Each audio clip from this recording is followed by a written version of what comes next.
kai tu lieki, atiduodi visus va tuos antpečių šarvus, va tuos ginklus sudedi, žinai, nusiemi ir lieki nuoga su savimi. Tau gera ar tau baisu? Ir jeigu, nes iš tiesų, kai tu neturi kom prisidengti, aš esu ten SEO arba ten vadovė ar ten kažkas, bet tave tenkina tai, ką tu esi savo viduje susikūrusi, užgyvenusi, sukaupusi. Ir va, jeigu tai tenkina, tai tada tos pauzės yra dar labiau praturtinančios, nes juose mes tarsi pasidarom vidinę tokią tvarką, inventorizaciją, žinai, taip pat ir ta vidinė švara tada tokia pradeda dar labiau spindėti ir tu galvo, okei, va dabar tokia užsipildžiusi savimi, tuo, ką esu sukaupus savo patirtimis, kur toliau aš noriu judėti gyvenime. Sveika, mieloji. Grožio logikos erdvė kartu su manimi Vilija Šeputienė yra skirta tavo naujiems atradimams. Šioje erdvėje gvildename temas nuo išorinio iki vidinio grožio. Tavo moteriškumui, įkvėpimui, sveikatai, saviugdai ir meiliai. Kviečiu tave atrasti išmintį tavo sielai, kūnui ir grožiui. Sveika, Džiuginta. Labas, Vilija. Esi moteris, kuri vedi kitas moteris, ar ne? Ir tavo labai graži prasminga veikla, nes tu esi moterų lyderystės skatinimo ambasadorė. Iš ties žaviuosi labai tavimi ir matydama tavo veiklą, man natūraliai labai kyla klausimas apie tai, kad tau dirbant ir su vadovėm, ir moterim, kurios yra labai aktyvios, labai daug darančios, tikrai dažnai ateina su nusvirusiais pečiais, su liūdnom akim ar ne, ir galbūt praradusiom tą tikėjimą, švytėjimą. Ir labai norisi pakalbinti tave šitom temom ir paklausti. Taigi, kaip yra šiandien dienai su tom moterim ir moteriška energija? Ačiū, Vilija, abipusiai dėl žavėjimuosi viena kita. Tai galvojau, žinai, tikrai yra daug aspektų, kuo galima pasidalinti šitą temą, nes jau daug metų toje srityje esu. Ir kažkaip atėjo du tokie kampai. Vienas tai, kai moteris praranda arba netgi, sakykime, neatradusi gal to savo švytėjimo, nes visą savo fokusą yra nukreipusi į per didelį rūpestį kitais, atidavusi visą savo energiją, visą save vardan kitų darbe, vardan kitų šeimoje, visų aplinkinių, kad tik visiems aplinkui gerai būtų. Ir čia, aišku, atsinešam iš mūsų šeimos, iš mūsų auklėjimo, ta va tokia gera, paslaugi, pelenės tokio tipo mergaitė. Atsiprašau. Ir jinai tiesiog ateina tas momentas, kai susivokia, kad taip palaukit. O kur visame šitame davime ir rūpinimėsi kitais, o kur aš pati, o kas manim pasirūpins. Tai va čia vienas toks kampas, kur labai tenka stebėti moterise. O kitas kampas tai yra, kai visas fokusas yra nukreiptas į išorinio pasaulio pasiekimus. Sieki įrodyti ir parodyti, kad ir aš galiu. Ir va tos visos aukštumos ir kiek dabar šnekame ir skatinam moteris siekti aukštų pozicijų, tiek vadovaujančių pozicijų, tiek valdybose. Ir daug apie tas lygias teisės daug labai kalbame verslo pasaulyje.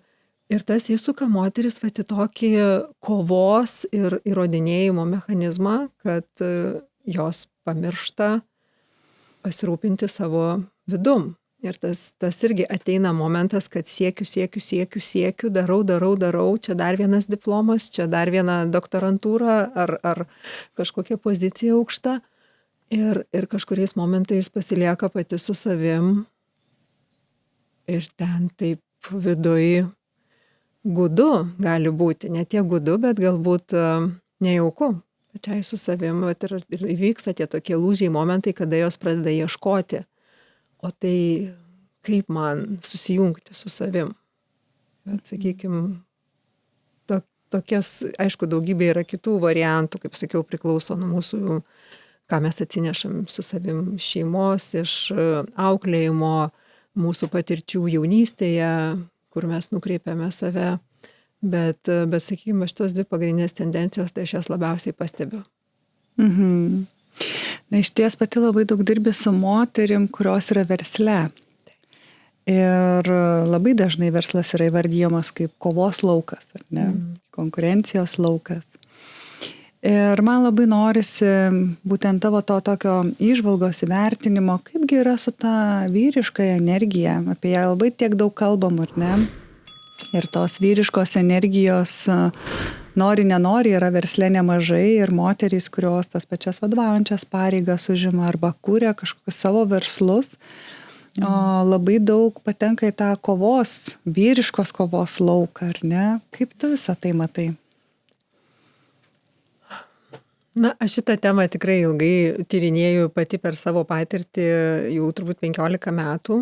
Tai, sakykime, tikrai verslo pasaulis, jisai yra pastatytas ant tos vyriškos energijos, kaip tu ir įvardinai, konkuravimas, pasiekimai, įrodymas ir jisai susikūrė kaip vyrų žaidimo aikštelė ir jį tik tai praeitam šimtmetyje pradėjo įleidinėti moteris, netgi anksčiau ir universitetuose moterims neleisdavo studijuoti tų vadinamų vyriškų profesijų, tokių kaip teisininkė arba medicinos daktarė ir panašiai. Tai čia visai, sakykime, tai yra naujas palyginus ten koks šimtmetis arba mažiau gal kai kuriuose profesijose, kaip moteris įžengė į šitą sritį, tai natūralu, kad turim išsikovoti, įrodyti, kad esam vertos, bet labai stipriai tai evoliucionuoja ir tikrai moteris įsisuka į va to pasaulio taisyklės ir pameta savo prigimtį. Sakykime, man turbūt yra iš patirties kitas kraštutinumas, kad susivokiam, aš čia kažkur dabar pasiklydau, noriu daugiau to moteriškumo ir tada metamės į kitą pasaulį, kur pradedame maksimaliai kraštutinius dalykus daryti. Bet dabar jau nešiosiu tik tai ilgus sijonus, atsiauginsiu plaukus, būsiu natūrali, lakstysiu, reiškiasi, miškais ir va dabar jau būsiu moteriška. Tai vėlgi yra kitas kraštutinumas, kuris, dažnai būna pritempinėjų save kažkur tai. Ir mano akim žiūrint, kad pirmiausia moteris, kiekviena, nesvarbu moteris ar vyras, iš esmės tu turi susivokti, kokia yra tavo prigimtinė energija. Ir kai galvoju apie tai, kaip čia pateikti aiškiau, tai paimkime, nežinau, man kažkodėl tai atėjo, šuniukai. Yra dobermanas, yra kalytė ir yra patinas. Ir yra toj pudeliai, kurie dabar visi norim, mylim tos toj pudeliukus. Ir tu žiūri tą toj pudeliuką ir nesvarbu, ar jis yra kokios lyties, jo prigimtis yra tokia garbanuotas, džiaugsmingas toksai. Tarkim, dobermano prigimtis yra visai kitas teritorijas užkariauti. Tai kai moteris būdama iš prigimties, sakykime, dobermano, kurios paskirtis galbūt pasiekti didelius dalykus, sukurti didelius verslus arba užimti aukštas pozicijas, jinai pradeda būti, žadinti savį moteriškumą, būdama toj pudeliuku. Tai kartais reikia suprasti, kad tu niekada nebūsi toj pudeliukas ir integruoti savyje tai, kas tu esi, priimant ir savo tą tvirtą pusę, tą kietąją pusę, kad aš esu galbūt veržlesnė, aktyvesnė, kitaip galiu pasiekti tų tikslų, bet tuo pačiu šalia ir ta švelnioji moteriškoji pusė, bet jinai yra dobermaniška, jinai nėra toj pudeliška. Tai man turbūt šitas palyginimas, jisai toks gražiausiai nusakantis tuos pasiklydimus, kur mes kartais pametam savo tą tikrą natūralią prigimtį ir bandom būti dabar staiga iš to verslo mestis ir ieškoti tų savo pudeliškų garbanų ir ilgų suknelių, nors visiškai su mano energija tai neskamba, nedera. Tai Nežinau dabar jau ar atsakiau tavo klausimą, bet... Jo, aš va čia tik tai dar labai girdžiu, žinai, va tą tokį, kad mes turbūt labai visada skirstom ir yra į vieną pusę arba į kitą, bet Taip. nematom, kad mes esam vienis ir Visuma. mes tą autentišką savo galim turėti, na, formulę, kur galbūt ar ne pas vieną daugiau vyriškos, pas kitą mažiau, bet tokia dabar mada, žinai, atsikratykim visos moteris tos vyriškos energijos, eikim moterišką energiją ar ne, bet vat, kaip tu ir sakai, vat, o kas yra mano galbūt, nes aš pati savo irgi esu tą klausimą uždavus ir atsakius ir, na, nebūtinai aš turiu tai skelt per pusę, arba tai tokia turėti procentinę masę, kad daugiau būtų tos moteriškos, mažiau vyriškos. Aš turbūt pati per savo patirtį praleidus šitą kelionę su jau praėjus per kažkokius 7 metus pradėjau labai aktyviai, ar ne? Ir joje ir yra tas atrasti savo formulę, savo tą, kam reikia skaičio, kam galbūt iš vis be skaičiaus jauseną, tai man apie tai, kaip aš jaučiuosi, ar ne? Nes ir kiek tos kovos manyje, man tai čia yra toksai indikatorius. Kovos ir noro įrodyti pasaulį, kad aš esu dabar labiau moteriška. Taip. Tai mes iš vienos kovos, iš bandymo įrodyti verslo pasaulyje, kad aš galiu užimti lygiavertės pozicijas su vyrais, mes persimetame į kitą kovą, kad aš dabar galiu būti ir švelni, ir moteriška. Ir mes čia kalbame ne apie moterišką, vyrišką, mes čia kalbame apie savo savybių išskleidimą, tam tikrų charakterio savybių. Tai jeigu aš daug pasiekiau, nes man reikėjo labiau atskleisti vienas charakterio savybės kaip disciplinuotumą, sutelktumą į tikslus, kažkokį ryžtingumą, didesnį tą kovingumą, tai gal mažiau išvyščiau tokias savybės kaip atjauta, kitam intuicija kažkokia tai, arba švelnumas, empatija, bet tai gal tiesiog reikėtų pavystyti tam tikras savybės, kurios dabar šitą mano gyvenimo etapę man būtų daugiau reikalingos. Čia vėlgi gal gyvenimo etapas jau kitas. Tai aš irgi dabar iš tiesų stengiuosi neskirstyti vyriškos, moteriškos, nes man atrodo jau truputį mes turim išeiti iš šitų irgi klišių, kad mes pradedam klijuoti tas etiketės, o žiūrėti į žmogų kaip į vientisą Dievo kūrinį, kuris gali būti visoks, kaip ir gamtoj. Nėra vienodų gėlių. Rožė jinai yra su spygliais, bet jie visi žavisi. Ramunėlė irgi be spyglių, bet jie kitaip žavisi. Tai reikia suprasti tą savo, ar aš turiu tvirtą kotą, kaip sakant, ir spyglius, nes man jie reikalingi tam, kad apsaugoti nuo kažko tai arba pasiekti daugiau kažkokių tai dalykų. Tai aš daugiau taip žiūriu, kaip kai ateina pas mane į sesijas žmogus, moteris, tai pirmiausia, į ją kaip į visumą žiūrėti, tai kokia tu esi ir kokios tau savybės šitam gyvenimo etape yra reikalingos, kad tu toliau jaustumėsi su savim gerai ir negriautum destruktyviai savo aplinkos, kurią susikūrė. Nes iki šiol galbūt tau buvo reikalingos vienos savybės, bet jeigu pradeda žmogus ieškoti ir tos taikos vidinės su savim, jaučia, kad kažkas tai nedera, tai vadinasi, iš to pačio vidaus prašosi būti išskleistos kitos kažkokios tai savybės, kurios dabar jau bus labiau reikalingos. Tai nežinau. Iš tikrųjų labai gražiai man ir kyla jau kitas klausimas, o kaip save žadinti, budinti saugiai, nes ką aš labai matau ir pati įvardinai, kad būna tas toks drastiškas, dabar jau gyvensiu kitaip, dabar jūs paklausykite, aš dabar būsiu tokia ir ta destrukcija atsiranda ir namų aplinkoje, ir darbo aplinkoje, ar ne, ir galbūt pačioje moteryje tiek įvyksta daug permainų, nes tam tikrus praėjus ar kažkokias praktikas, ar retrytus, vyksta tas toks lūžis ir pati esu mačiusi gyvai, kur moterys tiesiog nori čia ir dabar per vieną dieną kardinaliai keisti tą savo gyvenimą ir sako, viskas, dabar jau aš pati savo reikalinga, dabar aš grįžtu į tą meilę į save ir viskas apie mane ir tikrai tame būna dar daugiau skausmo ir sąmyšio ir visų kitų dalykų, kadangi tu esi toji, kuri vedi moteris per šitas keliones, ar ne? Kaip tas saugiai save budinti, saugiai pradėti? Turbūt tavo klausime kažkiek ir nuskambėjo atsakymai, su dėmesiu savo ir savo aplinkai, su švelnumu savo, aš visą laiką irgi sakau, maksimaliai švelnumo savo. Jeigu tu bunda, labai gražiai ir sakai, bunda, tas daigelis kažkoks, tai žiūrėkit, kaip pavasarį išlenda tie jauni daigeliai iš po tokios ypač šaltos žiemos, kur ten pro ledą reikia prasiveršti. Aš labai mėgstu gamtos metaforas, nes gamtoje yra visi atsakymai iš esmės. Tai tugi to daigelio dabar nerausi ir netempsi, sakysi, au greičiau. Maksimaliai švelniai su nuoseklumu laistyti savo dėmesiu, savo praktikom, kokių ten reikia.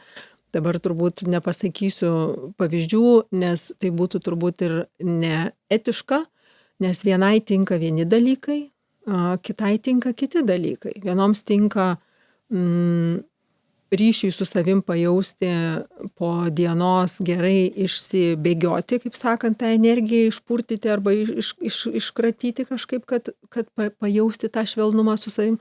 Kitoms priešingai reikia labai labai švelnaus masažo. Arba tokios visiškai,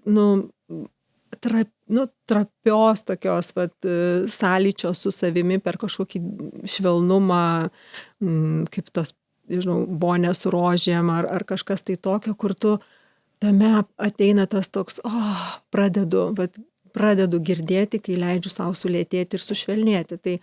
Tai sakau, nėra vieno recepto, bet yra svarbiausias dalykas, tai yra įsiklausyti, o ko noriu aš. Nes ypač tos moterys, apie kurias pradžioj sakiau, tie du kraštutinumai dėl kitų arba dėl pasiekimų, tai pirmas klausimas, nuo kurio mes pradedam, tai ko tu nori dabar šitame etape. Ir tai gali būti patys keiščiausi dalykai, tikrai labai keisti, jau Vilija šipsaisi turbūt. Aš esu praėjusi šitą kelionę. Jo, ir leisti savo tuos švelnius dalykus, nes sakau, nepapulti ant to kabliuko, kad yra kažkoks tai modelis, kaip aš dabar nukeliausiu į tą moteriškumą ir būsiu tokia, tas toj pudeliukas. Yra tavo unikalus kelias. Autentiškas, unikalus, girdint tai, ko reikia man. Mano sielai, mano bundančiam švelnumui, trapumui, moteriškumui. Ir kai mes tai pradedame girdėti, tikrai atrandam labai labai specifinius savo dalykus. Nes aš pati noriu ir tokį gal papildymą, tai matau apie tą kelionę, dažnai moterys net kai kurios neigia, sako, ne, man tie moterų ratai, tie retrytai, tai čia kažkas ne mano. Ir jos pradeda labai gražią kelionę, eina tokias, kur yra ir vyrų, ir moterų tam tikros praktikos, ir su laiku vis tiek ateina į moterų aplinką, su ta moteriška energija draugauti, bent jau turiu savo akiratį ne vieną tokią istoriją ir man taip gražu tai stebėti, bet to tokio bandymo įrodinėti, kad žinok, vis tiek ateis tau ta diena, kai tu... Ir su to viskas tvarkoja ir nereikia kitoms eiti tos moterų ratus. Ir nereikia, joms gal reikia turėti gerą psichoterapeutą, kuris padėtų per geras terapinius seansus atsisukti į save, suprasti tuos kietas tas struktūras vidinės mūsų, kurios trukdo būti girdėjime ir atjautoj su savim pirmiausia. Ir viskas, o gal užteks, nežinau, paskaityti kažkokių knygų ir išvažiuoti į solo kelionę į kalnus. Ir moteris atras tą skambesį su savim, bet kuriuo atveju darimas tų dalykų, kurių iki šiol nedarėme, absoliučiai pradeda atverinėti naujus sluoksnius. Tai išeiti iš savo standartinių rutinų, tai yra turbūt kelias numeris 1. Grožio logika. Grožis tai jausmas, o logika tai protas. Kviečiu tave atrasti odos priežiūros išmintį. Mūsų elektroniniuose namuose grožiologika.lt. Socialiniuose tinkluose rasi įkvepiančio turinio, o naujienlaiškių kelionėje tapsi mūsų bendruomenės dalimi. Grožio logika kuriama tavo išminčiai, bendrystei, atradimams. Na taip, bet tarkim, kada ir įvyksta tas perdegimo etapas, ar ne, kur tikrai esam tokiam sustojime, žemojime, sustingime. Žemojime turi kaip plačiaja prasme mintyje, ar ne, kur tiesiog tu nebegali veikti, tu esi sustingęs, nes vyksta procesai, ar ne. Na, tai irgi yra tas kelias, kur alkis atsiranda pakankamai stiprus, kur bandom dar save suvaldyti ir kur turim jame išbūti, kad atrasti va tuos kelius, nes kaip ir pati sakai, galima eiti pas psichoterapeutą, galima atrasti tam tikrus mentorius, grupinę individualią mentorystę, ar ne, kur, nes labai įvairios patirtys yra. Vienom psichoterapeutas asocijuojasi su labai prasta patirtimo, kitom tai yra geriausia, kas tik jos gyvenime galėjo nutikti. Dėl to kartais keliauja per visiškai kitokias praktikas, visai kitokius specialistus. Jo, ir čia turbūt nereikia turėti iliuzijos, kad įvyks viskas labai greitai. Tai ką tu ir pasakei. Ir jeigu mes gyvenom 30 metų, 40 metų vienu pagreičiu, dažniausiai apie 40, nuo 30 su pusę kažkiek pradeda vykti tie visi lūžiai, bent jau mano aplinkoje ir mano patirtyje. Tai jeigu tiek metų gyvenome vienu tempu, tai reikia suprasti, kad tai turi integruotis vėlgi tam tikrų savų greičių ir su dėmesingumu ir švelnumu savo. Ir tikrai nereikia turėti iliuzijos, kai jis sako, kad atvažiuokit čia pas mus, čia tokia stovykla, čia tokia ir jau po jos tikrai viskas bus kitaip. Taip, pasisės sėklą, bet ar kitaip bus? Ne iš karto. Nes tu turėsi tą daigelį, kurį turėsi užauginti, kuris turės subręsti, išskleisti savo vaisius, tos žiedus. Ir tada, kai jeigu tu tęsi tai, ką tu pradėjai ten tose stovyklose, terapijos ar kažkur tai, tada bus kitaip.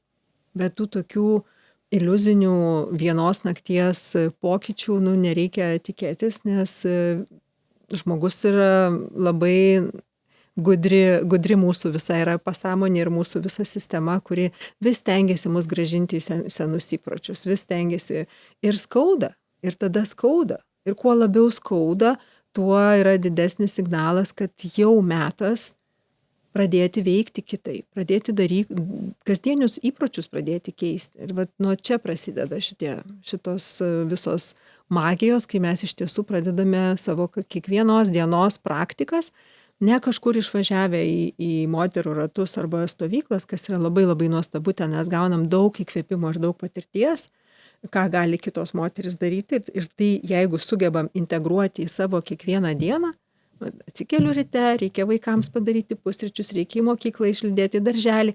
Ir ar aš gebu tame ryto rutinoje integruoti savistabą, kaip aš jaučiuosi, ar aš gebu integruoti 10 minučių savo, neskubėjimo pareflektavimo, lygiai taip pat ir vakare arba dienos bėgyje. Bet jeigu aš gebu integruoti, ir mes tai ir darom būtent su moterim, kai aš dirbu nuosekliai sesijose arba mentorystės grupėse, kad nuosekliai stengiamės integruoti mažus dalykus, nes maži dalykai jie padaro tą didelį pokytį. Būtent kasdieniai. Ne tokie bam, bet tokie smulkmenėlės. Tai dabar labai noriu grįžti prie mūsų tokio jau kaip čia išvystyto, išjudinto klausimo. Esam abi kartu ir dar su kita moterim sukūrusios vieną nuostabų projektą Pažadink akių švytėjimą. Taip. Tai iš ties šitame pavadinime yra labai daug prasmės, ar ne, ir to pačio gylio.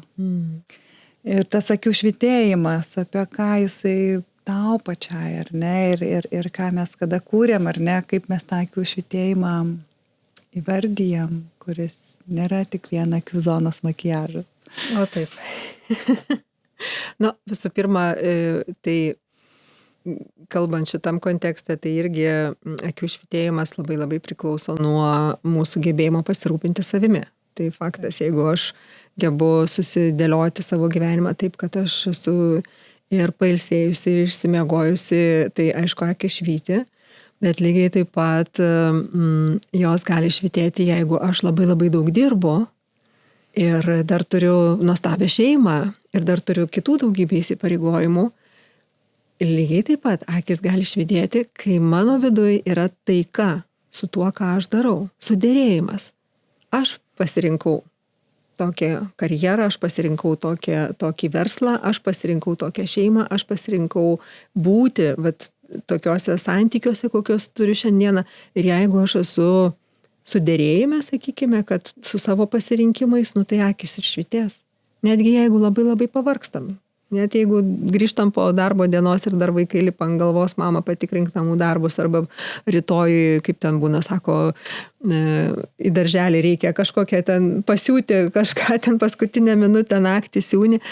Bet ir tai yra tik toks trumpas etapas. Aš dabar, kadangi mano dukra užaugusi, tai aš galvoju, o jetu, duotų man dabar kas nors tas naktis, kai reikia pasiūti darželiui kažkokias ten rudenėlio ar pavasario kaukės ar gėlytės, tai čia yra toks trumpas etapas. Ir jis yra gyvenime. Ir jeigu aš jį priimu, aš gebu džiaugtis, kad, tai yra mano gyvenimo etapas dabar, tai tos akys aišku, kad švytės.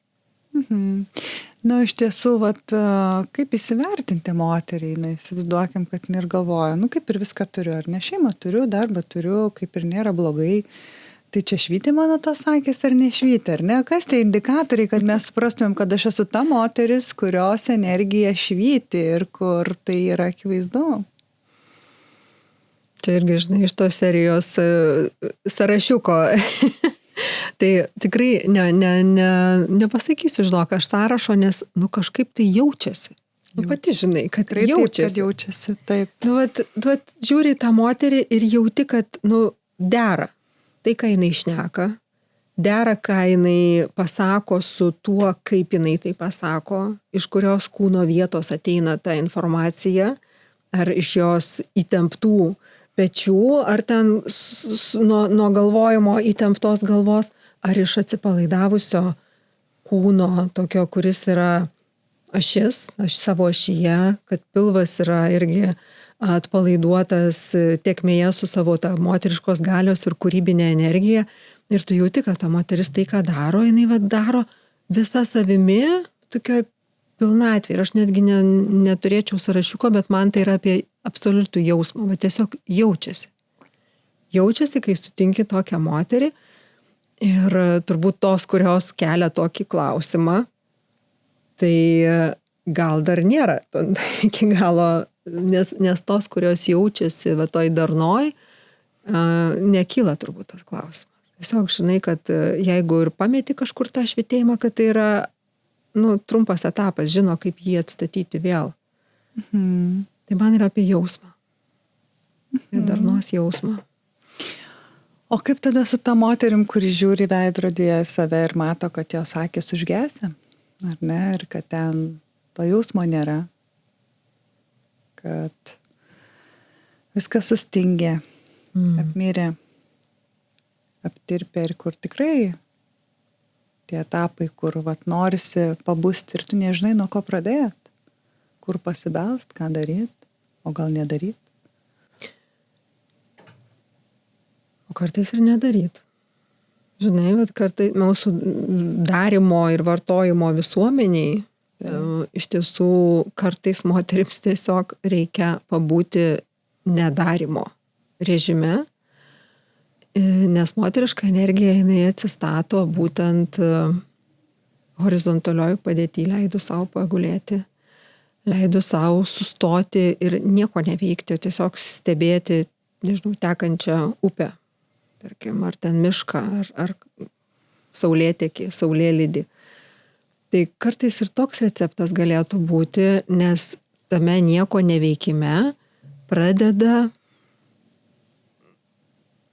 jaustis tas vidinis sielos balsas, kuris ir nukreips į sekantį žingsnį. Ir kartais nereikia viso plano dabar turėti, nes ta intuityvi švytinti moteris, jinai žino, jinai turi savo gyvenimo viziją kaip kelrodė tokia žvaigždė, bet jinai nesusiplanavus 15 žingsnių dabar į priekį, jinai žino, kad šitą padarysiu ir tada išsiskleis dar kažkas. Ir man reikia būti, matyti visą aplinką, nes jeigu aš tik susifokusuosiu į vieną kažkokį planą, tai nematysiu, kiek gyvenimas dar atneša galimybių.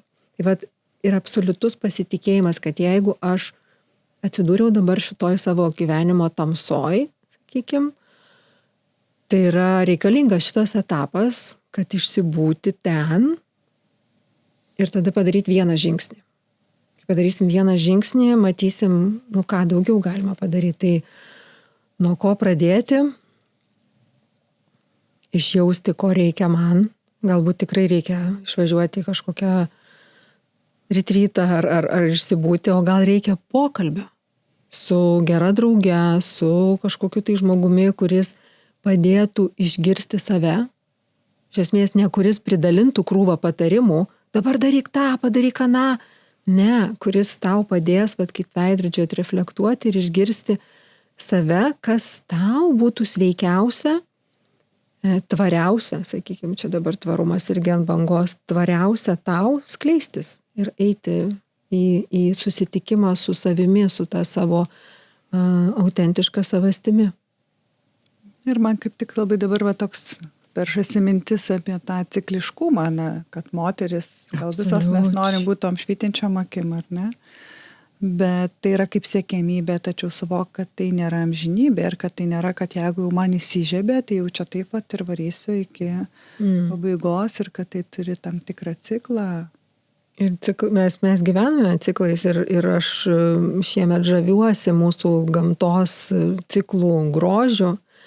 Ir kaip mes galim iš jų mokytis. Jeigu atėjo ciklas gilumos, va tos gilios žiemos, tai išsibūkime jame su pagarba, neforsuojant, nespaudžiant savęs, nes ateis kitas ciklas, kai turėsi būti sukaupus vidinį resursą tam, kad daryti labai daug, nes jau bus kitas etapas. Ir moteris ypatingai yra cikliška. Mes išgyvename ciklą kiekvieną mėnesį. Mes išgyvename ciklus su metų laikais, su saulės atėjimu, su mėnulio pilnėjimu. Mes daugybę ciklų turime savo gyvenime, su vaikų gimimu ir taip toliau, su pačios savęs branda. Ir jeigu mes esam ryšyje su savo kūnu, jeigu aš jaučiu, ko mano kūnui reikia, tai tas švytėjimas jisai nedingsta netgi tada, kai mes esame sustojime, sustojam išsibūti. Man tas labai dar patinka terminas žiemojimas. Kada aš net ir knygą skaičiau apie tai, suvokiau, kaip yra mums svarbu ir galbūt va, tame bėgime ir tame va, siekime ir noras, kad viską kuriant, nesvarbu, ką darysi, ar tu solo verslą vykdysi, ar tu dirbsi kažkam ar savo verslą vesi, labai norisi, toks atrodo visada dar turiu kažką padaryti, dar atrodo kažkas ne iki galo padaryta, negaliu savo leisti. Dar ne dabar, ar ne? Ir visą laiką tas ne dabar, arba kai tu jau jauti, kad tau yra etapas, toks norėčiau tiesiog padreifuoti, tas sąžinės balsas, kad ką tu darai, tu tiek investavai, tiek jau padarai, tu dabar negali sustoti. Vat ir veda mus į tai ir tas žemojimo nebuvimas degina.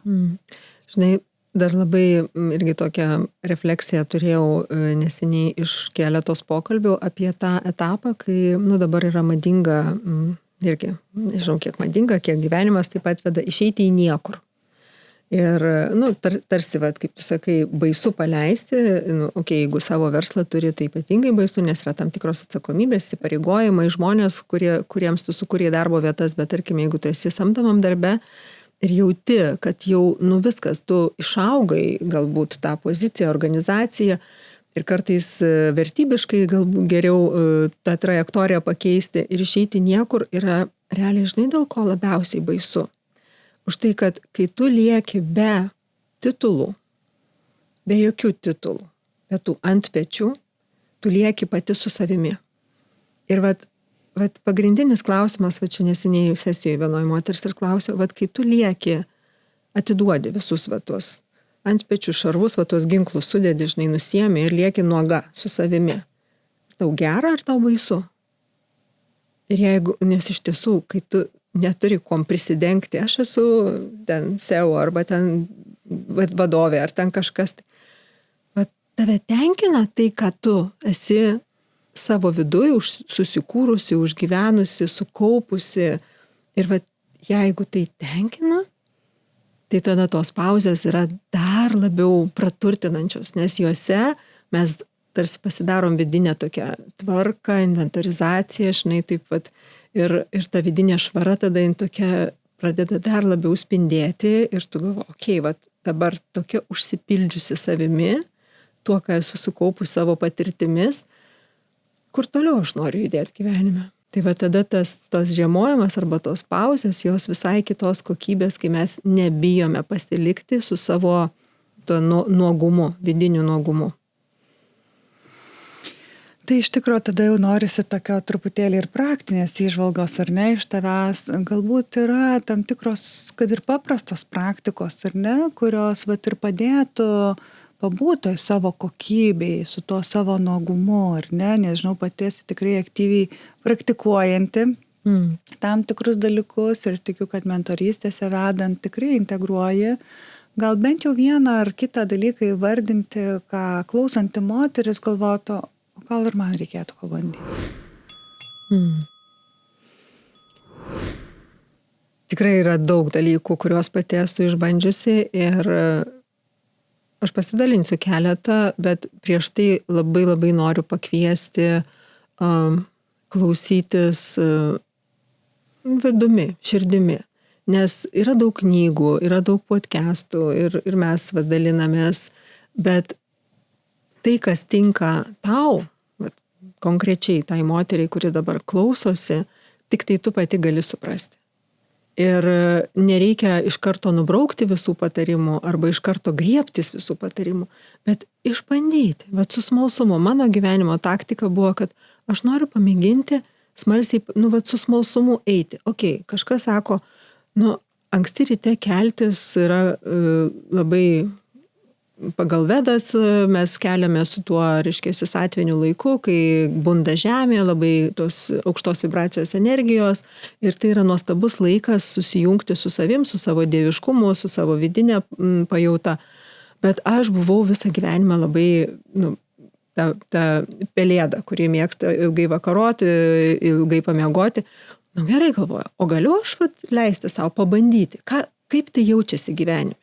Ir mane nustebino, kad aš savo išsikėlusi tikslą keltis anksti ryte 30 dienų, aš tai paverčiau savo naujų gyvenimo įpročių ir tai tęsiau visus metus. Aš keldavausi 4:30, 4 kartais ir važiuodavau pasitikti saulės. Tai man buvo tas momentas, kai aš susijungdavau su savim per saulėtekį ir tyrinėjau, o tai ką veikti atsikėlus ryte, kai dar visi miega. Kai nereikia niekur skubėti, kai tu turi to laiko. Tai tarkim, ankstyvo ryto praktikos ir tikrai žinau daug moterų, jos, ypač kol vaikai nubunda, tas magiškas laikas ir nereikia turėti valandą. Kartais užtenka 15 minučių, kai namai dar tyloje ir tu turi tą ar rašymą kažkokį su savim. Ar tiesiog dėkingumo praktika, kai tu mintise padėkoji už visą dieną, kurie ateina pas tave ir už tai, ką tu turi gyvenime ir kiek daug turi. Tai matai, kiek aš jau čia susakau į vieną sudėdama. Lygiai taip pat tai gali būti vakaro laikas. Tai kiekviena turi smalsiai pasityrinėti, kas man tinka su versliomis ir vadovėmis, kai kalbamės versliomis moterimis, tai aš būtinai kviečiu jas turėti darbo dienai pasibaigus, prieš grįžtant į šeimą, pas vaikus į namus, turėti persijungimo ritualus. Tai vėlgi kiekvienai turėtų būti savas ritualas, kad būtent mes gebėtumėm persijungti į tą, kaip sako, moterišką energiją. Grįžtu pas vaikus, o jeigu aš grįžtu pas vaikus ir pas šeimą direktorės režime, su tais pačiais dar šarvais, kardais ir taip toliau, tai turėti ar refleksijos stotelę kažkokią raštu vėlgi, arba, nežinau, į mišką sustoti. Vieną turėjau klientę vadovę, kuri važiuodama iš darbų sustodavo miške ir realiai išsirėkdavo. Nes jai tuo metu gyvenime buvo tiek visko per daug, kad sako, aš turėdavau sustoti, išsirėkti. Kitos tai prie jūros daro, žinau, kad irgi, nereikia gal to kiekvieną dieną daryti, bet suprasti, kad jeigu aš turėsiu praktikas, kurios man padeda perjungti savo vidinius režimus, tokius, tai padės savo ir save labiau girdėti. Tai turbūt gal, nes galėčiau daug šnekėti apie tai, bet pradėkim nuo paprastų mažų intarpų. Dienos pradžioj, kažkur tai tarp darbų ir grįžimo į šeimą ir jau prieš nainant į miego karalystę irgi su kokia intencija aš einu, kuo užbaigiu dieną. Dėkingumo praktika, jinai yra pati magiškiausia, pati stipriausia. Ir jeigu ją pradėsim integruoti, tai vat, ypač jeigu pradėsim mūsų nauja diena pradedama kurti iš vakaro. Tai vat, su kokia intencija aš nueinu miegoti ir uždarau praeitą dieną ir atidarau nakties laiką, ką aš ten padarau. Ar skrolinu, ar, sakykime, sustojusi, pareflektuoju, parašau, pamedituoju, galbūt kažkokias tai kūno tempimo pasidarau irgi. Aš turiu tam tikras praktikas, kurias, pavyzdžiui, darau visada prieš eidama miegotis, tai reiškia dubens išlaisvinimą, fizinius pratimus, kad išlaisvinti savo visą per dieną, atsiprašau, sustingusią energiją. Tai reiškia išjudinti moterišką dubenį, išpurtyti, iškratyti, iššokti, kaip kas nori. Tai tų praktikų yra daug tikrai. Belieka tik smalsiai patirinėti, kas tinka man ir tada imti ir po truputį integruoti. Bet pabandyti, ne taip, kad atmesti. Ir ne tai, kad pabandžiau vieną kartą, bet pabandyti nuosekliai. Aš, pavyzdžiui, mėgstu bandyti bent jau 30 dienų. Ir tada žiūriu, imu ar neimu. Ir kai kurios natūraliai lieka, kai kurie dalykai atkrenta ir aš net neprisimenu, kad aš juos dariau. Na va, tai ačiū tau labai už tokias praktinės įžvalgas, kurios iš ties galbūt kažkam ir bus papildymas jau daromų praktikų, kažkam galbūt bus naujas puslapis. Na, o aš dabar labai noriu patyrinėti mūsų grožio logikos, odos priežiūros išminties dėžutę, kurioje atvežiau tai, kas tikiu, jog praturtins tavo dienos rutiną, tiek ryte, tiek vakare. Myliu grožio logiką ir jos produkciją. Tai kadangi žinau, jog tu jau kai ką turi, pagalvojau, kuom galėtume mes papildyti, atnaujinti tavo krepšelį. Tai iš ties labai trumpai, Reform Age visa šita linija kaip tik bus odos regeneracijai. Tai pradėsi rytą, kadangi tu turi nuostabų kitos kompanijos prausiklį nuprausus su šito toniku. Taip pat grožis, aš dar nemačiusi. Taip. Wow. Ir čia būtent tame komplekte tu rasi oduboto fluidas, tai yra serumas, kuris turi deguoninę visą sistemą ir jisai išputos labai gražiai, tai reikės save taip pat apšnoti gražiai ir matysi, kaip gražiai susigers.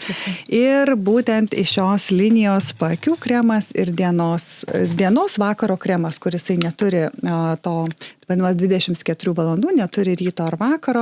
Ir manau, kad visa šita Reform Age linija tikrai tau duos tos švytinčios odos efektą ir labai lauksiu iš tavęs paskui atsiliepimų ir sakysi, ar man buvo super, ar buvo labai gerai, o gal dar kartą nori kažką pakartoti. Tai vat dar vienas nuostabus ritualas, kad darant kasdienius tokius rutinius, mesgi visos tepam kremus, su kokia intencija aš tepu šitą kremą. Mesgi galime užkalbėti tą kremą, mesgi galime įtepti su intencija, kad ši diena būtų man kupina švytėjimo, grožio ir kad visur, kur eisiu, visos durys būtų atviros. Tai vat mes jau galime kurtis magiją iš paprastų dalykų, į ką užkraunam į savo vandenį ir taip pat ką užkraunam, kai dedam ant veido. Tai ačiū tau labai, tikrai bus nuostabus ritualai su intencijom. Na va, kaip gražiai mes viską apjungiam, iš ties ačiū tau už skirtą laiką, už tą energiją ir už tokią atvirą pasidalinimą. Dėkui tau labai. Ačiū. Ačiū, jog buvote kartu. Jei grožio logikos išmintis tavo artima, spausk patiktuką, užsiprenumeruok YouTube kanalą, pasek mus socialiniuose tinkluose, tapk naujienlaiškių bendruomenės dalimi ir aplankyk grožio logikos elektroninius namus grožiologika.lt. Būdami kartu, galime keliauti pasitikti naują kokybę grožiui, sielai, kūnui.